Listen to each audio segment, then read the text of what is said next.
It's time for breaking bread with Papa. Hey, don't you know? Hey, it's sourdough. Hey, it's time for breaking bread with Papa. Hey, don't you know? Hey, it's also a show. Hey, everybody, welcome to another edition of Breaking Bread with Tom Papa. I am Tom Papa.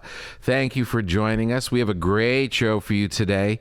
We have Noah Galutin on the program, a really talented chef. He has a new cookbook.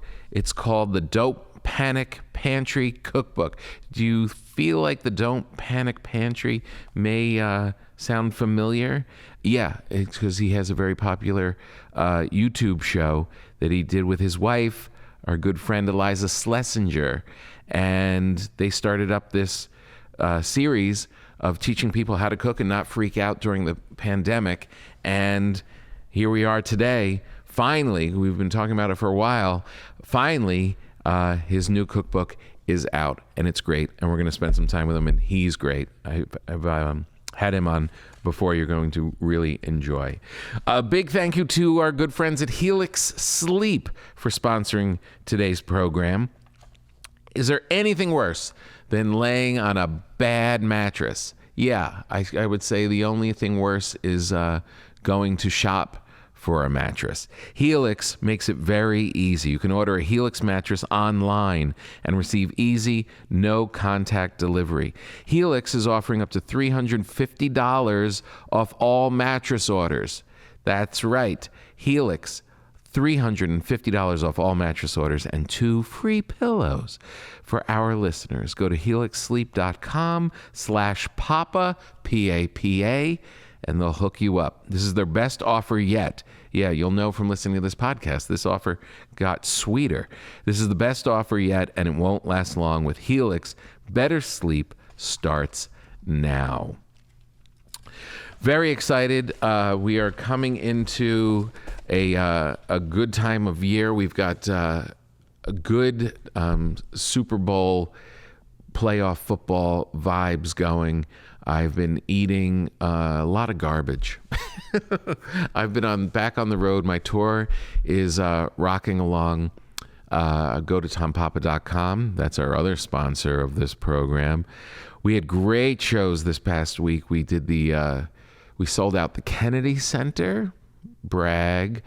Richmond, we were at not at the National, and then we were in Charlottesville at the Paramount. Thank you all for coming out. It's really great to see. I think we've got a nice bump from the new Netflix special, What a Day, and it's just been building momentum, and we're heading off to Wisconsin, and we've got Dayton and Scranton and New York and the Borgata and Atlantic City, a whole bunch of dates coming up. So I've been going hard on the road, and thank you for coming out. Also, let me mention, while we're plugging shamelessly and weaving in other things, my new book, We're All in This Together, So Make Some Room, is available for pre-order right now. It doesn't come out until June 6th, I believe is the date. Very proud of it. Very excited. One of the favorite parts of touring is signing books at the end of my show and getting to meet everybody. And it's one of the better things when people, other than coming up and getting a book, is when they come and they have a copy of one of the either Your Dad Stole My Rake or You're Doing Great and Other Reasons to Stay Alive. When they come and they have their copy they don't want to get signed, and it's mauled and abused, and you can tell they've been holding this and reading this forever, and it's very meaningful, and I really enjoy it. So I'm very excited that the next book is coming out. Again, We're All in This Together, So Make Some Room, and it's available for pre-order right now. So as I'm out on tour and running around, I've been backloading bread for my family. I made 4 loaves of bread because I'm getting complaints when I'm on the road that there's no bread in the house. So I decided, let's just make it, freeze it, and all you have to do is pull it out, spray a little water on it, put it in the oven 200 degrees for about 15 minutes. Mwah! A new loaf of bread without your father being in the house. I don't know if it's a good thing or not. But I have not been there to eat it, so I have just been going on a buffalo wing tour. Anywhere I go, I tell myself I'm not going to order wings, but there's a football playoff game on. Also now going into college basketball, and there's wings everywhere. It turns out everywhere you travel, they're waiting to give you buffalo wings. So I'm just a man. I'm out there alone. I don't have to impress anybody. I don't need that much of a good night's sleep.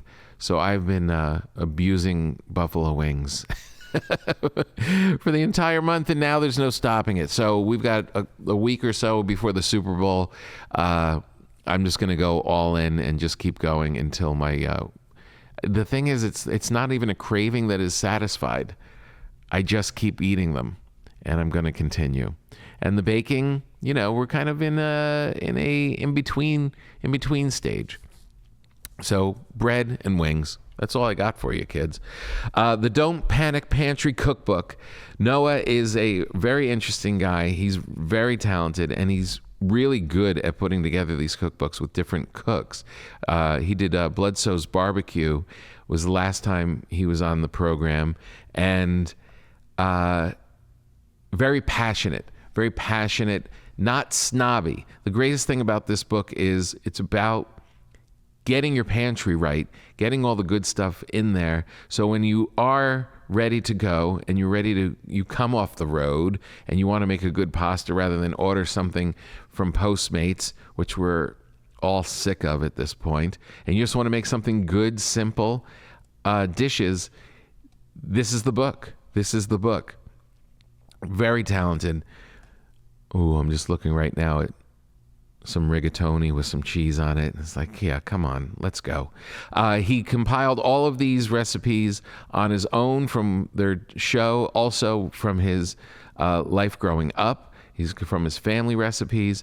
It really looks beautiful. It's a practical, fun cookbook that you should have. It's called the Don't Panic Pantry Cookbook. Noah Galutin, he's very fun to talk to, as you are about to see right now. Well, this is very exciting because we talked about you coming on here for quite some time. Yeah. And I was very psyched to get the book actually in my hands. It's very cool. Yeah. You must be very proud. I'm very proud. I'm very excited. The parts that I'm proud about, because it's hard to be proud before it's successful. You're proud of the work you did. I'm proud that my mom is very excited. She gets very emotional about it because she's her food is featured in the book from my childhood a lot, and she has pictures of her in the book. Right. So that gets her very. So I'm proud of that part. Yeah. But that's to say you're proud and then it tanks. You're just well, I guess. Well, yeah, but that's the whole puzzle. That's that's the Zen life thing. It's you should just do it for you, and you should be proud. And then now will the culture allow me to stay proud? Yeah. Or are you going to beat it out of me? Yeah, that's right. No, but the last time we talked was over Zoom. Was over Zoom, right? Well, I guess we talked in person, casually aside at the Comedy Store. Yeah. But with Kevin for his book. Which was the Bloodsoe Barbecue. Kevin's great because I've heard all his stories a million times, so I just get to tee him up for things. Right. Yeah. I'm his hype man on interviews. Yeah. It was very cool. It was it works. It was great. A good balance. He's the best. Yeah. It was really a good balance because he could just go, and he also, you could tell that you guys were friends because he loved shitting on you. Yes. Yeah. We always say, if Kevin's not making fun of you, you know you're in trouble. Right. Yeah. That means he's really upset, and you're probably just going to never hear from him again. He doesn't really love me anymore. Yeah. But that is all barbecue. That's as fat and greasy as we can get, and it's delicious. Actually, I meant to tell you, I had a emergency on Halloween. Okay. Since my kids were little sprites, we've always had a Halloween party, and we always get this big fried chicken from Uncle Andre's. Do you know Andre's? I haven't been there. Andre's Barbecue in Studio City. Little hole in the wall, really legit, good guy, just cranks stuff out. And we get the giant cornbread, and we get the chicken and this giant mac and cheese and collard greens. We're 18 years in a row, of doing this. You got to build a fried chicken base coat before you eat a bunch of Snicker bars. Right, exactly. Yeah, before you break into your Kit Kats. This Halloween fell on a Sunday or a Monday or whatever, and he was closed. Messed everything up. Yeah. First time in our history. So I called into Bledsoe's and just did it all through there. And holy cow. They know what they're doing over there. So good. So, it was one of those, because, all the other parents come and we're all used to it and it's all great and it's all really good. And everybody was just like, wait. And then we threw a couple other things in and everyone was just like, where is this?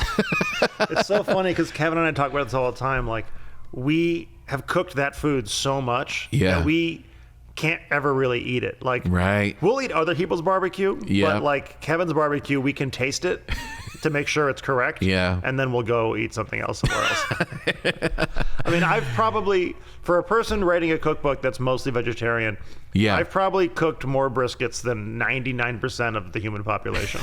That was going to be my first question. So we go through all of that fat and we go through all of that great greasy barbecue thing. And the book is the Don't Panic Pantry cookbook, mostly vegetarian comfort food that happens to be pretty good for you. That's one of those really short, pithy titles that you wouldn't be able to forget. Yeah, but you know what? It really is so on point. It really is, because my daughter I thought it was a phase. I thought she was going through her vegan phase, and it's sticking. Yeah. It's sticking. Yeah. And she'll venture off, once in a while she'll throw in, pancakes or eggs or whatever. And then, but she kind of hangs there, and it's a good way to eat. It is a good way to eat. For a lot of reasons. And the thing that always hangs me up is growing up as a Italian cook. Yes. And there's nothing comforting when I think vegan food. Yeah. I don't and this is like not knowing a different culture's an food. Aglio olio in there, that's vegan. Yeah. Right, exactly. You're sending your poor kid to school just covered in garlic and oil. Yeah. There are worse fates. But there was when I was vegan for a little bit when I first met my wife, and she's vegetarian, and she always says I wooed her under false pretenses. You vegan catfished her? Exactly. Once I had her, I started eating hot dogs at Yankee Stadium, and it was over. Yeah. And this is kind of a funny aside story. So we meet. I'm vegan. She's ecstatic. She met this pretty cool guy who actually eats like her. It's all good. And then we go home to meet my parents, and they reveal that my nickname in school was Tommy Salami because I ate 2 salami sandwiches every day from kindergarten until I graduated. Hey, it's a good sandwich. I support it. It's a great sandwich, just salami and mustard. But was it when we were going back and forth with and this was, this is a while ago. It wasn't as hip. There wasn't as many places. And the problem I always had was, is it satisfying? Is because you don't grow up with it. Can it still be as satisfying and provide your comfort? Yeah. And also, the places that serve it up were never cool. They would make it seem like you were doing penance for eating that way. It was just be a bleak thing. Very Catholic, yeah. You know what I mean? It was very you were. I'm we just make it look like a steakhouse. Yeah. Have the cool lights and the glasses and put on some music. Yeah. Why do we have to suffer if we're not eating a ribeye? So you're sleeping on a mattress and your back hurts and your shoulders get all tingly in the middle of the night and you're wondering why you're not sleeping great. Maybe it's because you have a horrible mattress. Maybe you flipped it a couple times, you spun it, and you've been on it for years. It's time to get a new mattress. I know it seems like a pain in the ass when you're going to get a new mattress, but not with Helix Sleep. Helix is a premium mattress brand that provides tailored mattresses based on your unique sleep preferences. The Helix lineup includes 14 unique mattresses, including a collection of luxury models, a mattress for big and tall sleepers, and even a mattress made just for kids. So how will you know which Helix mattress is right for you? This is what you do. This is what I did. You take the Helix Sleep quiz. Go online, you go to Helix Sleep, and you take this quiz and you put in all of your preferences, what you like, what your spouse likes. Maybe you sleep with someone else, maybe you don't. I'm not judging. You put in the things that you like out of a mattress, and they tell you which mattress you should get. Then they ship it to your house. Sounds risky. Oh no, you got this big thing delivered. What if you don't like it? Well, that's why they offer a 100-night risk-free trial. 100-night risk-free trial. Try out your new Helix mattress, and so your body adjusts and you start to feel like you like it. If you don't, for whatever reason, it's not working out for you. Maybe you filled something out wrong in the sleep quiz. They'll take it back, no questions asked. Helix is offering up to $350 off all mattress orders and 2 free pillows. For our listeners, go to helixsleep.com/papa, P-A-P-A. This is their best offer yet, and it won't last long. We sleep on a Helix mattress. We enjoy it. That's why it's the #1 mattress picked by GQ and Wired magazine. It is even recommended by multiple leading chiropractors and doctors of sleep medicine as a go-to solution for improving your sleep. If you're not sleeping, this is your solution. Thank you to our good friends at Helix Sleep. Yeah. And, and I think, one of the things I think about a lot is that, I think people with their diets, people's diets are so personal. Yeah. How their relationship with food is really personal. It's so tied into like how you feel, what you crave, your shame, your relationship with your mom, like all these things are all tied together with it.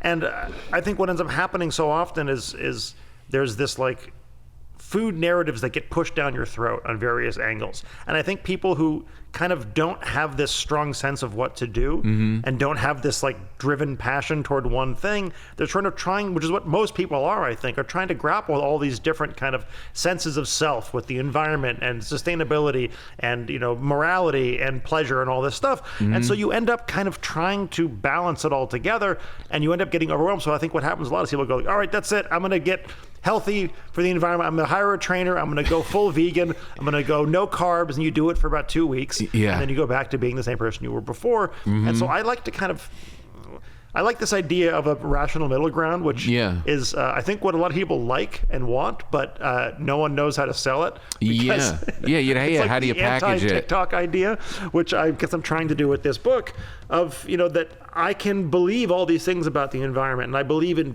doing sort of less and better when it comes to meat. When I buy meat, I buy it from the farmer's market, from a local farm. It's prohibitively expensive, so I don't buy it that much. Yeah.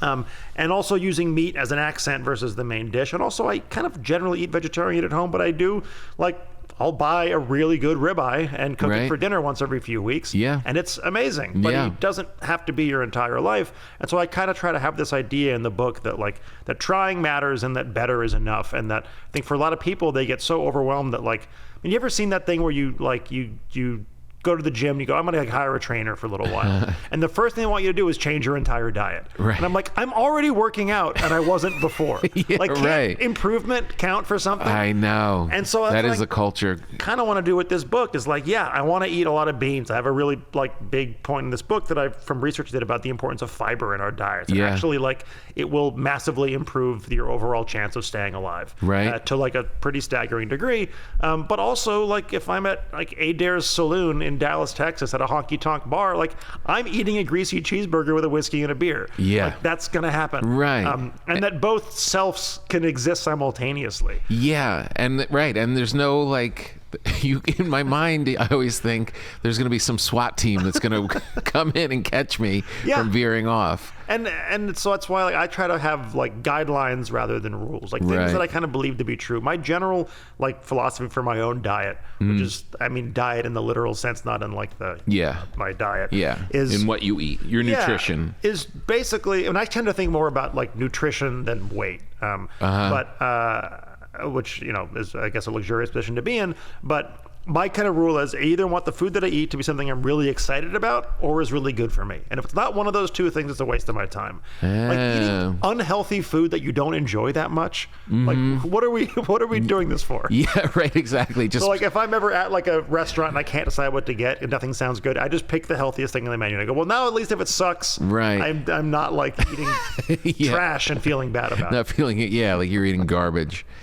Go back to beans. Go back to beans and fiber. Well, so fiber. So I was very fortunate that I have a friend of mine who used to head up the UCLA Institute of the Environment Sustainability, Peter Kariva, who now runs the Aquarium of the Pacific down in Long Beach. It's a beautiful aquarium down there. They do a lot of sustainability work and they do cool events and all this stuff. And we were kind of trying to find different ways to like look at all this academic research and metadata studies that have so much great information, but usually the people who have that information are really, really bad at explaining it to people. Yeah.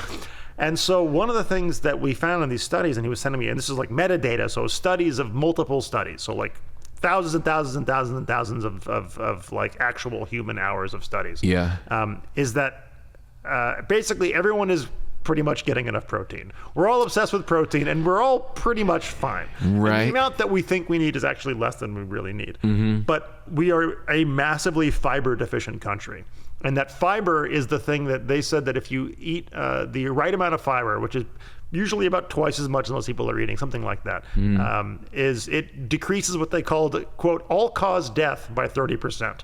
All-cause death by 30%. Which seems useful. That's a lot. And the problem is too, like a lot of the stuff that happens with, and this is where it kind of gets into the book, is like one of the goals too is like just getting yourself to cook yourself dinner matters a ton.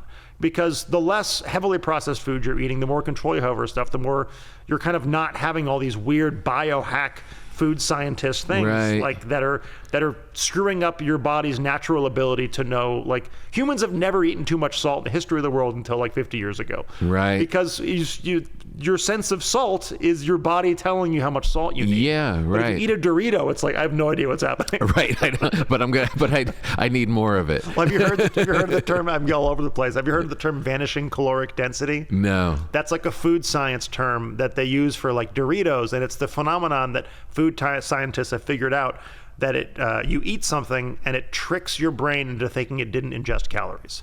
Whoa. And so that's like what a Dorito does. That's what like Bet You Can't Eat Just One is like, because we've biohacked your body to not know what the hell's going on. So it just keeps eating. Yeah, and it just does, it's gone. I didn't even have anything. We'll have more. That's amazing. And so they're so clever. I mean, when you look at all of the big tobacco that got into the food business, right? They bought all of those, like Kraft and all that stuff. Yeah. Do they still own it? I don't even know anymore. I don't know, but like I Philip saw Morris some was everything for a while. and they like bought like all of these food companies and using the same science to mess with your head to get you addicted to keep you eating that stuff. Yeah, I mean, it all comes back to like, you know, if you look like evolutionarily why we have all the tastes we have, there's like the reason, or one of the reasons at least that I've read about, of like why we crave sugar is because evolutionarily that's how we identified vitamin C. Like an orange is sweet, it has vitamin C. Yeah. We're not like, you know, like, how do we make a syrup out of this corn? Right. And so, you know, all these things are kind of tied into that stuff. And so, you know, for me, one of the things I like to do is try to help people just like build your pantry so that making dinner is more convenient than ordering out. Yeah. So if like you get home from the road and it's 7 o'clock, you haven't been shopping in a long time, and like you can either go on your phone and do the hour and 20-minute wait for like a sweaty Postmates that you're not that thrilled with, in a that cardboard cost a ton of money. box. Yeah, and you're just like, and one of the orders is wrong. Yep. Or like you can, I mean, you know, the healthier option is to crack open a can of tomatoes, make tomato sauce, and boil some spaghetti. Right. That's actually going to be better for you than like 100%. Ordering whatever the hell a burrito bowl is. I like the pictures that you have in it of the pantry because it looks like my pantry. Oh, that's so great. Yeah, it's really pretty cool. And I was wondering, is it because we're both on the same coast that we have some of the same stuff? I'll bet. And I think, you know, and I have, my mom's side is all Italian, or my grandmother was Italian. So I kind of grew up with that, like, you know, upstate New York meets Italian California kind of filtered through. So yeah, like the basis of a lot of my cooking kind of all started with like olive oil and garlic, and then we'll take it from there. And as I've lived in California and Los Angeles now, I mean, my whole life, but growing as a person and learning that there's food east of the 405 when you grow up in Santa Monica, is you start to like discover all these other cuisines and other cultures, and I start obsessing over their food. So now my pantry has like all these incredible ingredients that kind of tend to spill into each other, and it's how you find out things like that butter and soy sauce sauteed together is the greatest drunken pasta condiment in the world. Oh, really? Oh, yeah, it's in the book. Butter and soy sauce. In general, those two things together, like if you saute like mushrooms in butter and soy sauce, like it's just one of the great things. Insane. But yeah, that's for when I would, it happens less and less these days now that I'm a father, but every once in a while, if I'm coming home from a bar, like Ubering home, and there isn't a good taco truck on the way, then the drunken late night pantry pasta, you like mix basically butter and soy sauce, toss pasta in it, throw some spices in there, and eat it standing up out of the pot. and then you until your wife comes in and staring at you. No, she's out of town when that happens. Oh, she's yeah. I mean, it's the fish, the canned fish up here, and a lot of people wouldn't even catch that this is Bianco's tomatoes. Bianco Napoli, the great Chris Bianco. I have that painting in my dining room. Great. That's his dad who painted it, right? Yeah. Oh, that's so cool. Which, by the way, you just reminded me of something. There's another painting that he has copies of that his father. This is Chris Bianco from Bianco's Pizzeria. I went to the opening of his for my radio show. I covered the opening of his downtown pizza place. Oh, great! Yeah. And he took me aside and was like, I'm getting you. My father, he also did that painting, and I'm going to get a copy. And brought the guy over. And he's like, get his information. We're going to get them there. And just realizing it, looking at this can, he never sent it. Oh, well, that's... Now, what's the move there socially? Do you go and say, you said you were sending me a gift and you didn't? The good news, I think Chris is the kind of guy who has a sense of humor about stuff like that. He is like one of the nicest people I've ever met in the industry. He's in life. To the point that like I'd met him many times, and every time I would meet him again, I would have to be like, I'm this guy from this and this, and because he treats everyone like they've been friends for 10 years. And finally he was like, Noah, I know who you are. You don't have to keep. I was like, I don't know. I know. And, No, it's legit. He really does. He's so great. Truly wonderful person. Yeah, which is kind of weird that he screwed me out of a painting. Yeah, it's not great. What was the painting of? Do you even know? It was bowl of fruit, something like that. No, I forget what it was. Meanwhile, we talked a while ago about you trying to figure out your pizza situation. Have you figured it out yet? No, I haven't spent much time on it. I really haven't. And I'm telling you, sheet pan. That's going to be your gateway bread pizza. Doing like the New York style grandma pies. That'll be your gateway. That's a big Philly thing. Oh, is it? Yeah, just like tomato bread. It's just basically like focaccia with tomato sauce thrown on it. Yeah, but throw some cheese on there. So good. So good. Yeah. I just I don't know why we haven't really. You know what it is? And this is another thing that was on my mind. My daughter's vegan. My wife is pescatarian, really vegetarian who reluctantly eats fish once in a while. Sure. My other daughter's at school, and I am a garbage can. So it's just be you making a whole pizza for yourself. Yeah. A lot of times. Well, I guess the pescatarian you can eat. She'll eat cheese. She'll eat cheese. But then your daughter's left out. Sure. I'm going through this really kind of... How does Eliza eat? Eliza is, it has evolved since I met her. But like before I met her, it was like eating a bag of turkey over the trash can, racing out to do a set, right? And then eating something after. And then when we first started dating, it was a lot of like, having a fun late night dinner after her shows. And now it's like a healthy dinner. Before the show, she goes, I stay home, and then she comes back and we go to bed at like 10:30. Right. But got a baby. It's funny, Eliza, and she actually, a lot of the things I think about in this book are kind of inspired sort of by the way she thinks about food, but also the way her fans think about food, we did this live stream cooking show, and I got this direct feedback from all this, fan base of a lot of like women in the 20s and 30s who suddenly had to start cooking for themselves and didn't know what to do and were very intimidated by stuff. And so like I think she philosophically wants to be vegetarian, Right. but really wants to eat chicken a lot. Yeah.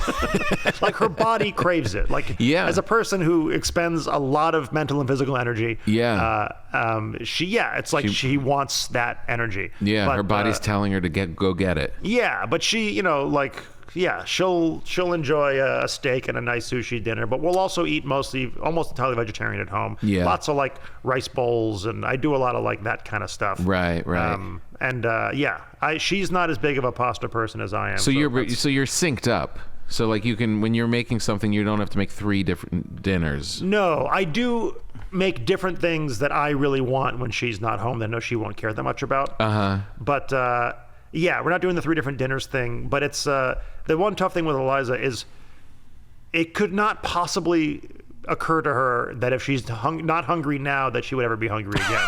It's always a surprise every time. It's a surprise and an emergency. So if I'm going to the grocery store and I'm like, what do you think you'll want for dinner tonight? I don't even ask anymore. So I kind of just have to it's like playing roulette a little bit. My wife is the same way. Like I truly, one of the joys of life is going to the supermarket.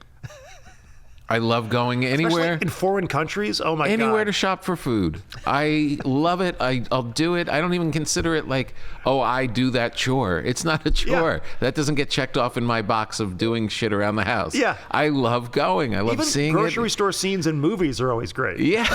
It's the best. But my wife is just like, she's not interested. Yeah.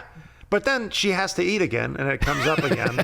Right. And then she'll be like, I don't know why I've been doing a press all day and I'm in a bad mood. It's like, because you didn't eat food. She's like, I ate an orange at 7 o'clock in the morning. I don't know why at 4:30 something could possibly Eliza be does wrong. seem, she's such a machine. She is. She really is. She seems like she can get by on a handful of almonds. She can if she has to, but she can also go blind. And so if she and just all of a sudden just start horking stuff down. So I do have to I sometimes have to force her to she's like, I'm not hungry. It's like, yes, but you're about to be doing something for 4 hours. Eat this banana or eat this, or something, and then you won't have to eat, a bowl of ice cream the moment you walk off stage, or whatever the nearest thing that happens to be there. My friend Ryan is a personal chef, and he's really good. He's really good at a lot of things. But the most impressive thing when I would hang with him, with the family he was working for or whatever, or we'd be traveling, was his sense of when people are going to melt down. He always was ahead of the game of, okay, we got to start talking about this because we've got to get food in these people or the kids are going to lose their shit and everyone's going to be cranky. A massive always skill. All through the day, making sure all the birds were fed. That was really, I was like, that's how you do it. You don't wait until everyone's falling over and then say, where are we gonna order from? The tough one, because I can figure out, I can always make food in a pinch. The tough one is going out to dinner and making plans. Yeah. Because especially now, it feels like it's even harder to make reservations than it ever was before. Yeah, why is that? I don't know. It got weird. Everyone all of a sudden came back and I guess, and now they're just, it's like if you look online, they have reservations, well, that place can't be that good. I always jump through the online thing and call. It's usually better. A lot of them, it'll go that way. But a lot of times when I think of it, they're not open. It's it's 7 in the morning. I'm working out and I'm going to forget later. But so I'll be like, all right, I've wanted to go to Onajok for a while. I'm going to book this for 2 months from now on a Monday. I'll look at Eliza's tour schedule. Looks like she's in town. And then fingers crossed we don't cancel last minute because she doesn't want to go. Right. That's really smart. It's hit or miss. Sometimes it works, sometimes it doesn't. So was your mom the cook when you were young? Yeah. I mean, my parents were divorced since I was 2. Okay. But and both sides of my family cooked. My mom. Did you live with both of them? I did. Yeah, I did the full split custody thing. You did. Which as long as you, I think, don't notice, aren't aware when they break up. Don't know what. It's pretty smooth. Right. It's by the time I became, aware, self-aware at all, I just, you go here and you go here. You're like, oh. But yeah, my mom, she instilled the love of cooking. She was my dad was always more of a cook breakfast kind of guy, like most dads, I guess. And so, but yeah, it was having dinner at the table was a big thing. Yeah. Like, no matter what, we always did it. She'd make real food from scratch. She'd make like filet of sole. She kind of had this like, it was like that, 80s, 90s California, like how do we make it healthier? So it's like a lot of turkey. So like turkey meatballs are better for you than meatballs, which I don't know if that's true. Yeah. But it was for a while. But I love turkey meatballs now, and I have them in the book. And they're Nice. The trick to a turkey meatball, by the way, is you replace the missing fat with cheese. Just to put a lot of Parmesan cheese in it, which is not better for you. No. But is delicious. Yeah, right, exactly. A lot of fresh herbs, a lot of that stuff. And and so that, like a turkey bolognese, like a turkey meat sauce, which is in the book too. And I've grown to like love it. I have this, so I've gotten to kind of perfect that stuff as best I could. Right. So it was kind of fun, like taking, there's obviously a lot of other stuff in the book too, but like my mom's family recipes and kind of deciding on the definitive version of them, like that will now live on bookshelves hopefully for a long time, like by the publisher who like made the cookbooks that I grew up on, like it's kind of really? like they did like Julia Child and Marcella Hazan, and they do Nancy Silverton's books now, and it's like, and it was like this kind of very cool Edna Lewis, like people like that. And so to be like, they put out not a ton of cookbooks every year, and they kind of care about them like being around for a while. And so the Hazan. Oh my God. She's like, sometimes I read a cookbook and I'm like, why are we still making these? Didn't we? I feel like we nailed it. Right, exactly. At least in terms of like white culture cookbooks. Right, yeah. Like we have like maybe two. We had like 3 decades of like 2 Indian cookbook authors until finally now that's changing. Right. But in terms of like Italian and like breakfast books, like Marion Cunningham wrote like the greatest cookbook of all time. Her breakfast book is amazing. It came out in like probably 1912. I have no idea. Right. And it's incredible. And but we still keep making them. People keep buying them. And it's kind of, I feel like it's like pornography is that way too. Like we probably have enough. You're right. But someone's new showing up and they want to. Yeah, and you want to find your person that you kind of connect with and fall in love with for whatever. There is an interesting thing. I was talking about this with my wife. She has when she was a kid, her mom would make this really a Swedish tea cake, which is like it's really a cinnamon roll. You know how you make cinnamon rolls? Yeah. And you don't cut it. You fold it. You make it into a wreath. Oh, wow. And then you kind of slice it and kind of like, without going all the way through, it's like bend them a little bit over. Log. Yeah, kind of. And you just kind of like push them over on the side, so you're kind of exposing the cinnamon. So anyway, she has the recipe that her mom, from the cookbook that her mom used, which was like a Betty Crocker or something like that. The most confusing that is one thing that we've done. Like it's so much easier to read and the layout, and like they just skip whole measurements, and then they just kind of like just assume that you know what they're talking about, like that you've all cooked your whole life. Yeah, like the first step, it's like skin the cow. You're like, okay, right, and but it is kind of a cool thing to get old cookbooks just for that reason. Oh my God, I love them. They're the best. I love cookbooks that don't have pictures in them. Yeah. They just have like weird doodles. Yeah. That kind of stuff I love. It's so great. They're amazing. Like one of my favorite cookbooks ever is from 1980. It's called Japanese Cooking, A Simple Art by this guy, Shizuo Tsuji. And it was like it was almost like the textbook of Japanese cooking for America. And he had a version of it in Japanese too. And it's like where I got my base learning of all Japanese cooking was from that book. And I would just, before I was professional anyway in this business, I would just obsess over books like that and just make like 20 things out of the book. Really? Start to get this like kind of just a little bit of an understanding of it from a base level. Yeah. And I remember even in that book, he was talking about like, this may sound barbaric to you, but in Japan we eat a lot of raw fish, and it was 1980, so it hadn't like taken off yet. It's like that guy's gonna have a rude awakening if he sees what happens in the early 90s. I remember that. I remember I must have been like early 80s. Yeah. My father taking me to a sushi place.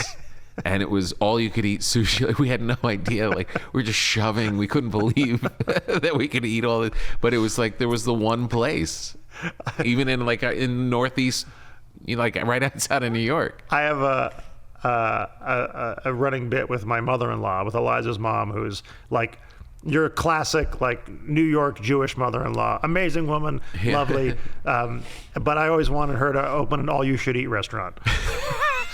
I'll have the chili dog. No, you won't. You're having the salad. Right. Yeah, I'm like, you're not choosing. Take another bowl of soup. No, you're done. So your folks are cooking. Yeah, so my mom is like Schenectady, New York. Like grandmother's like off the boat Italian, married an Irishman because all the Italians she knew were in the mafia. And then my dad's like Westchester Jew, and they ended up meeting in Miami of all places, where my mom was waitressing at a vegan or vegetarian restaurant called Here Comes the Sun in Miami. Wow. Because they were like hippies back then. Yeah. My dad was back then a music producer, and he was like doing a lot of music producing, working with like the Bee Gees and cool stuff like that. Oh yeah? Yeah. No, my dad's career is crazy. And really? amazing. Yeah. And then He was a producer? Yeah. He produced like Saturday Night Fever soundtrack and what? Yeah, like Islands in the Stream. And, what? Yeah. No, my dad's career. My dad is in fact he basically is credited with inventing the drum loop, which holy is cow, insane. Yeah. That's insane. Wait a minute. I think I've seen him. Did you see the Bee Gees documentary? Yeah, that's I was my just dad. going to say in the documentary. Yeah, that's my dad. No way. I guess there are arguments that other people may have also come up with that at some point, but no one had done it like commercially. Wow. But it's he described it to me once as he's like how multiple different species can evolve to have eyesight. But they were all. It was going to happen whether he did it first or not. Right. But he happened to. But that's so cool because it's amazing. One of the real memorable parts of that documentary is when they're all like living in Miami and bringing their family over, and they're showing all those shots. It's so funny to think that's when your folks meet. Yeah, and then actually there's some recipes in the book that are inspired from that time when my dad was working on 461 Ocean Boulevard, that old Eric Clapton record. Everyone used to stay at that house, and there was this woman there whose name was Fanny, and she would kind of take care of the house, and she kind of introduced everyone to like soul food cooking in my family. But they were hippie vegetarians back then, so it was like this vegetarian kind of New Year's tradition in our family. And of course, I've done Kevin Bloodsoe's versions, which are not vegetarian and are incredible. Yeah. But the one that we have in our house, it's like it's in the book. There's like a black-eyed pea with like it's very Italian, California, with like balsamic vinegar and you do sautéed greens and a cornbread, and it's like and that woman Fanny is who when the Bee Gees heard her name had never heard someone's name could be Fanny. And they thought that was very funny, and it's where this song "Fanny Be Tender" came from. Holy cow, that's amazing! So yeah, man, oh man, did you meet the Bee Gees when you were a kid? Supposedly, but I don't remember. You don't remember? I remember you were too young. My mom said they used to give like really absurd like birthday gifts, like it's Noah's first birthday. Here's a 6-foot-long baby bottle. It's like, okay. Thanks, Barry. Yeah, ha ha. Yeah, I guess we'll hang on to this. So a lot of that kind of stuff. But right. And so I just kind of grew up loving cooking and was kind of really into it. Right. And then we talked about it, I think, a little bit last time, but basically was waiting tables and bartending, obsessing over various food things, but was a writer for the most part, writing for newspapers and magazines and things like that. And then there was this barbecue place in Compton that was just the best barbecue I'd ever had in my life. And went down there, flipped out, interviewing Kevin for LA Weekly. We ended up becoming business partners. I started training on the pits in Compton to be the general manager of a new location. And I could hear the story. I know we've mentioned that. Yeah, but it's weird to like race through hear that no. story, Yeah, right, exactly. Because I could hear that story over and over again. It's such a cool. Yeah, I mean, what else do you like? I mean, Kevin and I talk about this a lot, and we always try to find new ways to work together. But like, we're born and raised 10 miles apart, but like worlds away. Yeah. And we're just like to be such close friends and basically family with somebody who we couldn't be more different in so many ways. Like, I mean, his cookbook, I don't think has almost anything in it that's vegetarian unless it's a side to go with barbecue. Right. And even the vegetables are like with bacon fat. Oh God, I mean, you cook a ham hock for 2 hours before you put collard greens in it. Right. Or an hour, not 2 hours. Yeah.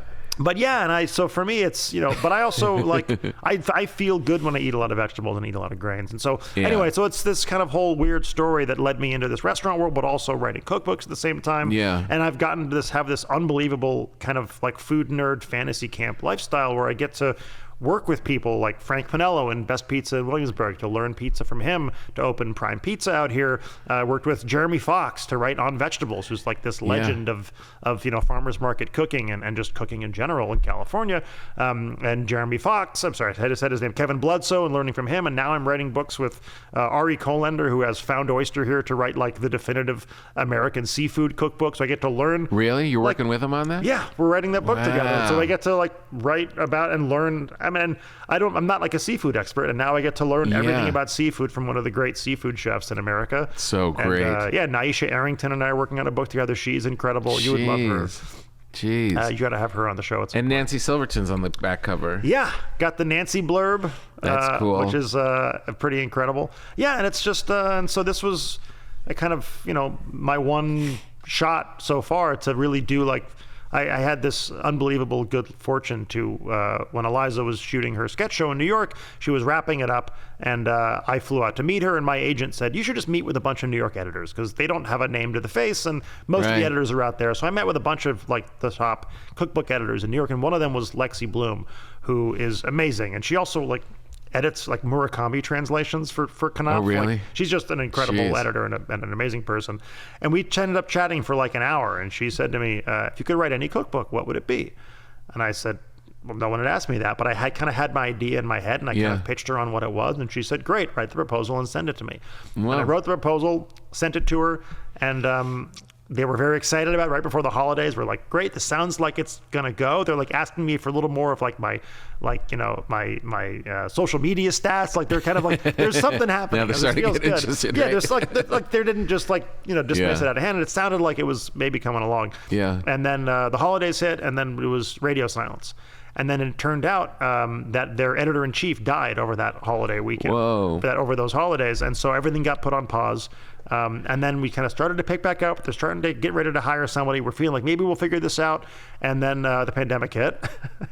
And Perfect. then, so Eliza and I started doing this live stream cooking show, this Don't Panic Pantry version of it. And it's going well. We're going. And I start to talk to them again. I go, look, I know your money's all tied up in, basically a bunch of books sitting in warehouses.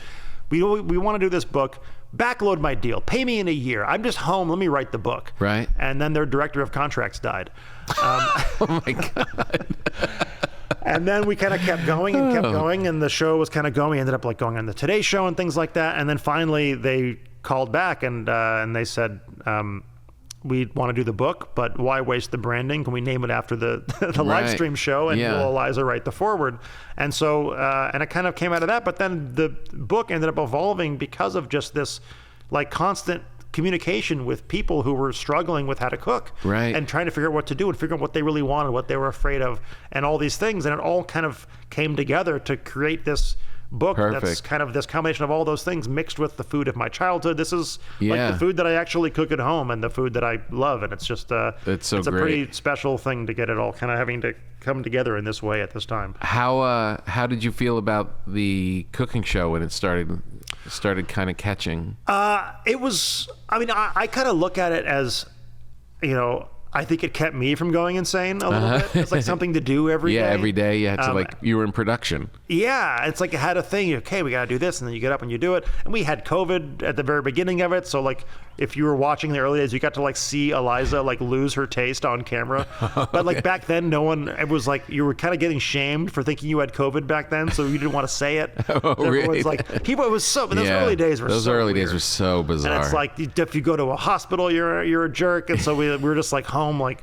or if you're enjoying yourself during the pandemic. And so but that was a kind of a beautiful, cool thing. Eventually, we did 250 episodes. Wow. It eventually it was supposed to be 2 weeks, I think we all thought at the beginning. But 250. Yeah.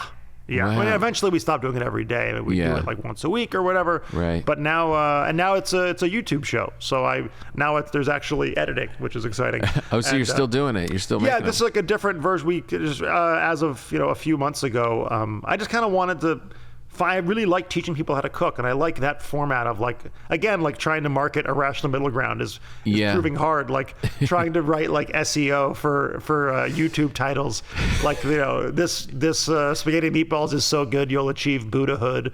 It's a life hack or whatever you were supposed to say, and it's you know, we're building this channel up from scratch, and it's a fun thing, and that's cool. New episodes. And every Monday. Do you have like a studio, or you do? I just have a friend of mine who's a filmmaker who's he was excited about it, and we just basically we batch shoot it. So like every 3 months we hunker down for 1 week at my house. Nice. We cook like, you know, 15 things over 3 days or whatever it ends up being, or 15 over 5 days. That makes sense. Yeah. And we just shoot a bunch of stuff and make it, and it's super fun and loose. And he's an old friend of mine, and he's really great at his job. Nice. And when Eliza's in town, she pops in. It almost kind of feels like a workplace comedy. Yeah. It's just like we're just kind of cooking and going, and she pops in and tries it, and the other people are around sometimes. And I'm just kind of trying to, you know, again, like encourage people to. My goal is like for people to learn how to make food they're willing to eat. Right. And that's kind of it. And then you can kind of Trojan horse in my sort of beliefs about, you know, sustainability and nutrition and all this stuff too. But at the end of the day, like kind of just getting that certain first base level going off of it. And I think there's hopefully recipes in here too that people who aren't like, you know, this isn't a book that you have to be a novice to be able to appreciate. Like, right. I also think, you know, I've got pretty good tomato sauce in there. I've got some good pastas and really good soups and stuff that's really great, but it's not fussy. It's not, you know, my goal with books like this, and in general with cookbooks, is like, I think this era of like the restaurant chef, like big deal, famous, like high-end celebrity, restaurant books. Well, like celebrities are great, but like it needs to be cookable at home. Like I think some of those like coffee table books people don't want that as much. And so if I can find a way to make the food 90% as good for half as much work, like that is useful. That's how we all actually so many cook at times home. when you open up one of those and it looks gorgeous and you know the name and you know the place and you're like, oh, this is going to be great. And you're like, tonight I'm doing it. And then it says, the brine your chicken for 3 days. Yes, exactly. The first thing knocks you out, either an ingredient or a process, is like, well, I'm out. I can't do that. Yeah. Because like, the truth is, most of the time, like, yes, it's nice to have your weekend projects where you can get up when you have a make long a Sunday thing. supper for everybody comes over. Sure. But for the most part, like, you're jumping between calls and you're trying to make yourself a salad you're going to eat standing up out of the bowl. And if you know how to make a good salad dressing versus like, you know, I love Paul Newman, but you know, I don't need his help to eat salad dressing. No, exactly. Just give me some good olive oil, for crying out loud, and a lemon. Yeah, exactly. Actually, one of my secret little things, not secret, I don't know why I called it a secret, it's literally in the book, but it's my kind of not salad dressing. What I actually do all the time, it's one of my favorite little like quick, just squeeze it over a salad, is olive oil, lemon juice, and a splash of tamari. Slow down, what is it? Olive oil, lemon juice, and a splash of tamari. Oh. Just that little like kind of umami, gluten-free, little roasty. It just like, you don't even notice it. It's like when you put like anchovies in like a broccoli pasta, people go like, why does this taste so good? And you go, don't worry about it. God, that one, that's a real sore spot. Oh. I would put anchovies in everything, and every great Italian cookbook is on. Just anchovies are showing up everywhere. They're sustainable, really good for you, low mercury, high omega-3s, and fish oils. And they enrage the people I live with. Can they tell when you do it? Well, that's the ethical question. It's do you just put it in and not tell them? It depends on who it is, I guess. Like, Eliza loves Caesar dressing. Once they hear, this is the thing. They could say it's delicious. Take the vegan aside. Sure. They could say it's delicious, and if they hear there's an anchovy in there, they're going to turn on the dish. Right. Yeah, it's but I would put them in everything. Yeah, it's like the placebo, but the other way around. Right. Yeah. Right, exactly. Yeah, I mean, like, Eliza loves Caesar salad dressing. Yeah. But she doesn't want it to have anchovy in it. And I'm like, but you like it, and it has it. So like so as long as they don't put the filet on the salad also, she's fine. Right. Oh, but man. But it's the best. The best is when you get those really fresh fillets thrown on the top. White anchovies? Yes. Oh, God. We're working on a recipe with Ari for his Caesar salad. And he made it first, and it was just... there's so many anchovies in the dressing, and then there's just like a blanket of anchovies on top. Yeah. And we're sitting with his wife, and she's like, babe, you can't You can't do this. It looks like you've lost your mind. I'm like, it does look unhinged. And he's like, but this is the best way to do it. Yeah. And I realized, like, what if we call it a 40 anchovy Caesar? Now it's not a bug, it's a feature. Yeah. Now you're marketing it as such, and now like you can, that's like things like that always crack me up. Like Evan Funke, the great chef of Felix and restaurants like that. Yeah. I remember I went to one of his early restaurants, and I remember he had a dish, and it was some kind of a pasta with a hen ragu. And I was like, that sounds so much better than chicken meat sauce. Like hen ragu sounds classy. Like the little tweaks of phrase that can make a dish sound better. Yeah, but going through the filter, everything goes through the vegetarian filter in my mind because of everyone I live with. Yeah. And like that it's hen, that there's a hen involved. Right. With a bow and just a loving grandmother hen.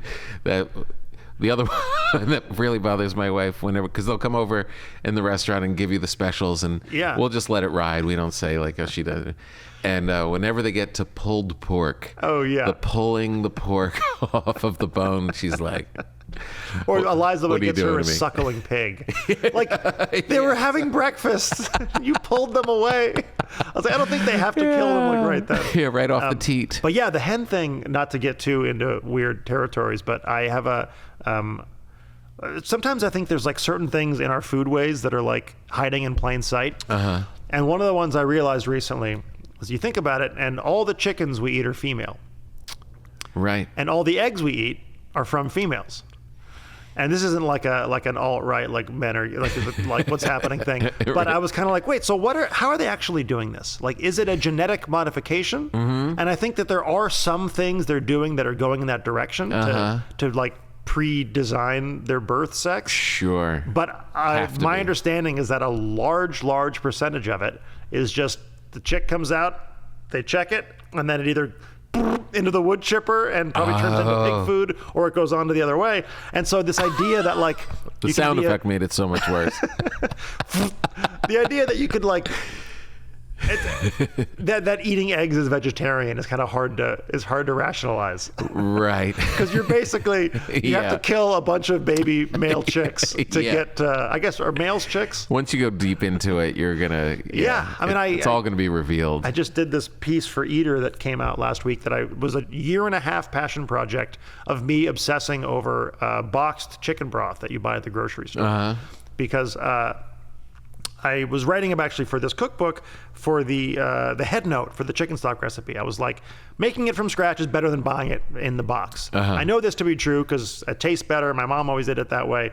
It is true because we make it this way and they make it probably some other way. And I was like, well, how do they make it? I looked it up and I couldn't find anything. And then I looked at the side of the box, and on almost every single box of chicken broth, the first ingredient says chicken broth. And I was like, well, that doesn't seem like it helps anybody at all. And so I emailed this amazing editor, Leslie Suter, who just like their special projects editor at Eater, who's an old friend. And I was like, can I chase this down and see if it goes anywhere and say I'm writing for you? And she goes, yeah. And if it doesn't turn anything, we'll kill the story and you waste a bunch of your time. Right. And I said, perfect. Sounds like right up my alley. And it led me down this 1.5-year like odyssey, reaching out to first the companies you've heard of, and then eventually discovering that there's these like third-party flavor and fragrance companies that you've never heard of that are like headquartered in Germany, all these places, multi-billion-dollar companies that are basically making the concentrates that get shipped to all these companies.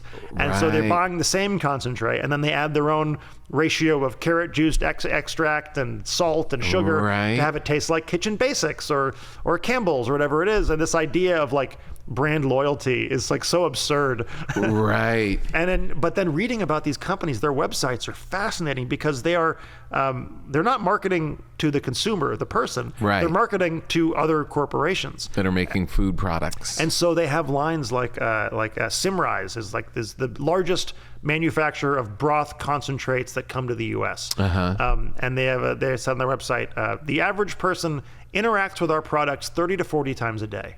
Whoa. And they use phrases like turnkey broth solutions, kitchen-like ingredients, and my favorite is a fully sustainable chicken stream. What is that? I think it means that like we're not wasting everything. Like we have this, so it's like this. But it gives me this image of like this Willy Wonka chocolate river, but it's just like chicken Just parts chicken floating parts. off into various parts, which Blood is and probably how beaks. the system works. Because big business does not like to waste things. God. Why would they? If they can find a way to turn it into something else, Yeah. and the things that we of can't course. sell turn into dog food and whatever else. Yeah, of course. And so it's this kind of, and so like, but my problem with it is not the reality of it, because the truth is, if you were selling real chicken stock made from scratch, it would be very expensive. It wouldn't be shelf stable. I get the need for it. Granted, I think it's not very good. I'd rather use water than boxed chicken stock. But the opacity of like the corporate hokum is what drives me up the wall. This like, we make it just like your grandmother did. And I go, Right. you use a concentrate. We refer you to our earlier statement. And I'm like, it goes, oh, it's proprietary. It's like, is it? Or are you just trying to not tell us what the hell's going on? Yeah. And so it turned into, really think about that. I mean, you're a reporter, you're a writer, you're investigating, like, and it took you that long to get to the bottom of it. Yeah. So just the average mom just walking through, trying her best to figure out these labels. Which picture of a bowl of chicken soup looks like they have the best concentrate from a Holzminden in Germany. Well, that kind of goes back to the thing of that's just been on my mind of, and it's not a new concept by any means, and it kind of harkens to your book. It's you just want to eat things that aren't shitty for you. Yeah. Just eat real things. Yeah. Just eat, like, you hold up a carrot, you don't have to spend a year and a half figuring out. Yeah. I mean, maybe now we do. Maybe we have to find out genetically, like, where they come list from. on a carrot. But yeah, right? Like, I mean, there's no conglomerate in Germany. Yeah, I mean, depending on where you shop, a McDonald's cheeseburger is cheaper than an apple. Yeah, no kidding. It seems like it shouldn't be that way. I know. And look, there is a part of it that's, you think, I always think of the billions of people that are looking for lunch every day. Yeah. And how are you going to feed 8 billion people lunch every day? And they jam sugar into things, they process. And a lot of it came out of necessity. Right. You have these food deserts. It's the reason that, like, the most common flour we eat all the time, this gets into the bread stuff, is stripped of everything that could possibly, give you nutrition, but more importantly, go bad on a shelf. Yeah. And that's why we stripped everything away from it, and it can sit on a shelf in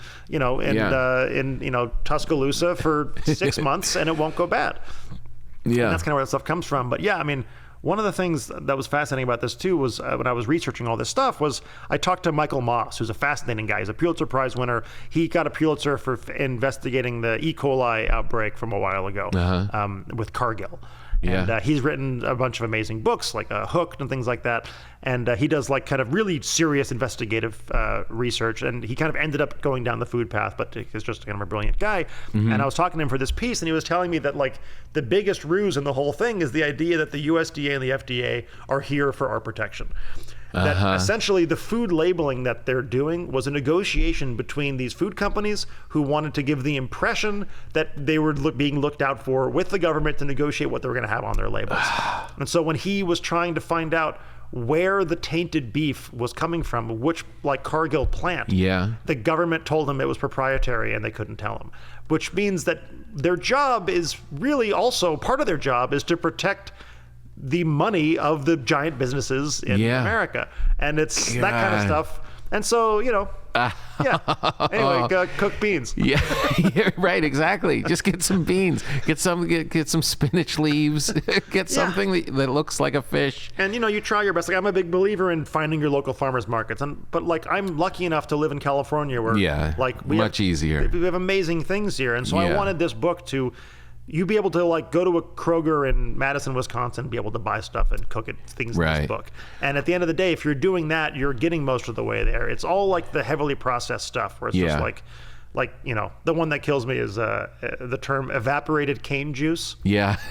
I'm like, how do you make sugar? You evaporate cane juice.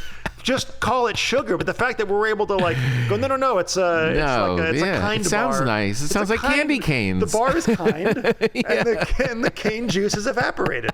Yeah, it's almost like it's not there. Yeah, don't read the. But it's the first ingredient in the thing. What in your mind what is the thing you use the most in your pantry? Let's go. It's probably olive oil. Yeah. I just like that's my base start for so much of my everything. Cooking. Soups and then salad dressings, soups, all this. I go through a terrifying amount of olive oil. Yeah. Favorite hot sauce? It depends on the application. Like I'm a Cholula with my like eggs, eggs kind of guy, but also I think Crystal's is just a great hot sauce. That's like that classic kind of tangy, vinegary Southern hot sauce. That on like some like fried chicken or like even just like some some seafood with like Crystals and lemon juice. Perfect. That stuff it's great. Yeah. You like anchovies? Do you like sardines? I do. I like good versions of everything for the most part. But yeah, great sardines are amazing. I mean, amazing. A fresh grilled sardine is incredible. But like pantry-wise, like canned clams can have a really great purpose. I intentionally try to figure out a way to make. So I'm like a big believer in I make a really good vongole.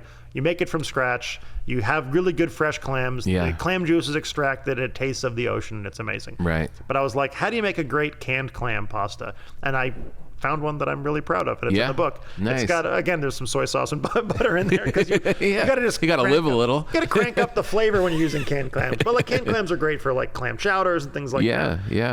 But they're good to add when you have some fresh clams and then you just want to bulk it up. Yeah.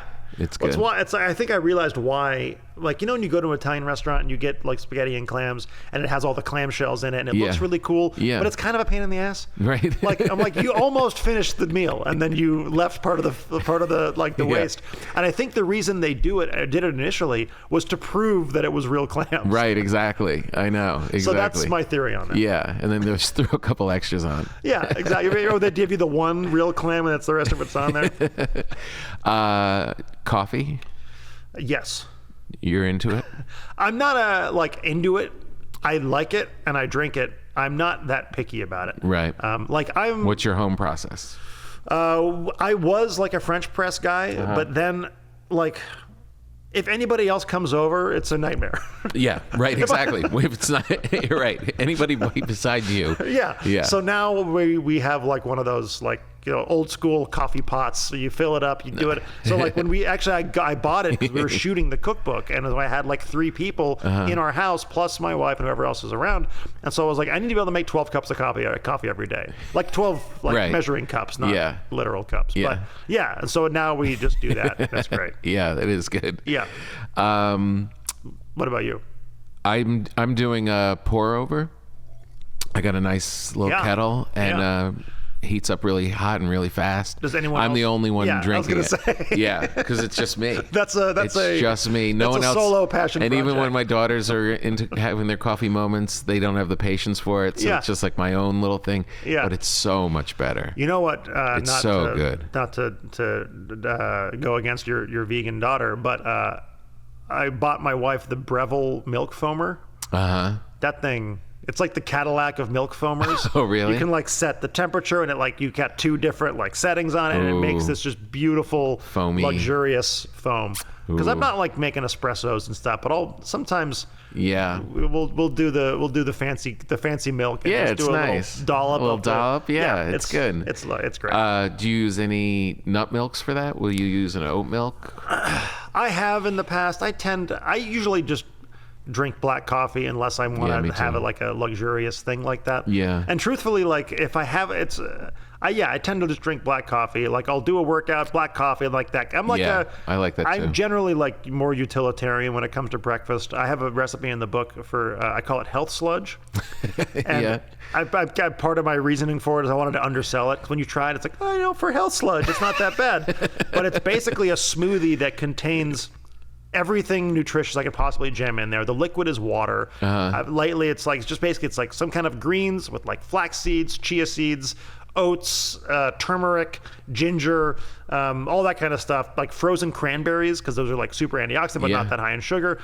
And then you just chug it down, and that's your. In what you're blending it? Yeah, like a blender or a bullet. Yeah, like one of those NutriBullets. Right. Yeah. Just blitz it and then chug it down, and you've got. Good. And it's just it's not satisfying, but it does. I find that like when I drink that every day, I actually feel better. You do. Yeah. There's no sugar in it. No, I put a little bit. So you're not crashing from it. No, I put a little bit of yogurt, and again, the liquid's water. Right. A little bit of yogurt, which I guess this Ayurvedic guy who helped consultant on one of the recipes in the book, he swears that helps the turmeric to do its thing. I don't know if turmeric's real. I know it's real, but I don't know if it does. I just saw, that someone just came out against turmeric. Oh, yeah? Yeah, last week there was some story about like, no, wait, slow your roll on turmeric. Well, yeah, maybe. I don't know. You know. But yeah, they say the black pepper. I'm sure and it's good. But like, but anyway, also the fiber is a big thing. The flax seeds, the chia seeds, and you just get a bunch of greens in there and you hork it down, and then I don't have to think about it too much. But sometimes I'll make it. And there's some really fun breakfast in there, and trying to get like sugar out of the American breakfast is like one of my goals. I just think that this idea like ruins your day. Start your day with like cinnamon apple oatmeal. I know. And it's like I know. No, it ruins your day. You're what are we doing starving in an hour after you crash and you're in a coma. You're starving and chasing it the rest of the day. Yeah, and so like I did there's like an oat buckwheat pancake in there. Nice. It's gluten free, like, and it's just you put it all in a blender and blend it and pour it in. That's a fun one. That's good. Just trying to, like, I think like you can eat oatmeal and have it taste good without having to like put a bunch of sugar in it. Yeah, no, I'm 100% with you. The Don't Panic Pantry cookbook. This is very cool, and I like that Eliza did the foreword. The negotiations were intense with her agent, but I know. We got it well, done. she's a star. You're gonna get. I don't care if you live with her. That's it. She's still got to get her beak wet on the. She got some back end out of that. Probably. Now I want to apologize and not apologize because I was on the road until literally 2 minutes ago. Okay. So normally I would have baked you bread. Wait, so why are you not apologizing? So I'm going to owe you bread. Because I got you bread. Whenever I'm in trouble, I go we get bread from Lodge Bread. Do you know these beautiful. guys? Yeah, they're great. They're the best. Amazing. And I got you 2. Oh, wow. This is olive, and this is their country loaf. Amazing. Will you eat them? I will eat, yes, one of them, but probably not both. Okay. You can freeze them. That's true. Yeah, I'll do that. You can freeze I'll do that. You can freeze bread. It's freezing. That's a big thing in the book too. Freezing. Why do people wait until things are about to go bad before they freeze them? Right. Freeze it when it's good, and then like make a big batch of something, freeze a bunch of it, and then you can go shopping and you're free. It's my most like dad thing about me now is I have like a reach-in freezer in the garage. Ooh, nice. But I do it. It's just filled with like chicken stock and minestrone soup, and like you make a big batch. Siphon it off, and then one day you just go, I'm hungry. Oh wait, I got an amazing heirloom tomato sauce in the freezer. Oh, you're traveling, and will your my mom will be here. We'll have a nanny helping take care of my daughter. So and I'm gonna slice it and freeze it too. Okay. That's the other trick. All right, live your life. I don't have to tell you how to eat it. I'm gonna make a sourdough This is my bread gift bowl for you. dinner tonight. I will make you bread at some point in the future. Great. I'll watch the lineup card and see when you're going to be there. All right. Right, exactly. I'll be sneaking into the Comedy Store. A lot of times I bake so much, I just bring bread and just hand it out to like the... I saw you did, what was it? Was it like a garlic cheddar? What was the one you did recently? Jalapeno cheddar. Yeah. Yeah. That sounds great. Man, that's one of those weird recipes where you literally can't add enough cheddar or jalapeno. Yeah. It just all gets absorbed in the bread. Some and you're things are like that. Like potatoes just eat salt forever. Yeah. For some reason. Right, exactly. It just, the same thing. Broccoli eats olive oil. Yeah. But then eventually it releases it back out, and then you feel like when it's on the plate. Wrong. And everyone's upset with you. Well, thank you so much. This was really great. I was really looking forward to this. Such a pleasure. Me too. I'm going to do the intro as well when you're not here and sell the shit. I'd like to be here for it, actually. If you can do it no, now. you got to go. It's embarrassing. It's like you don't want to see it. It's ugly. Thanks, man. Thank you so much. We got it, Aaron. There you have it, kids. The Don't Panic Pantry cookbook. Go and get it. It's one that you should definitely have, especially if you're not looking for just these cookbooks where you want to go and make something big and complicated. This is going to be like one of those things that you learn from, and it becomes part of your everyday shopping and your everyday creations. Thank you so much to Noah for being here. Thank you for listening. We'll see you next time.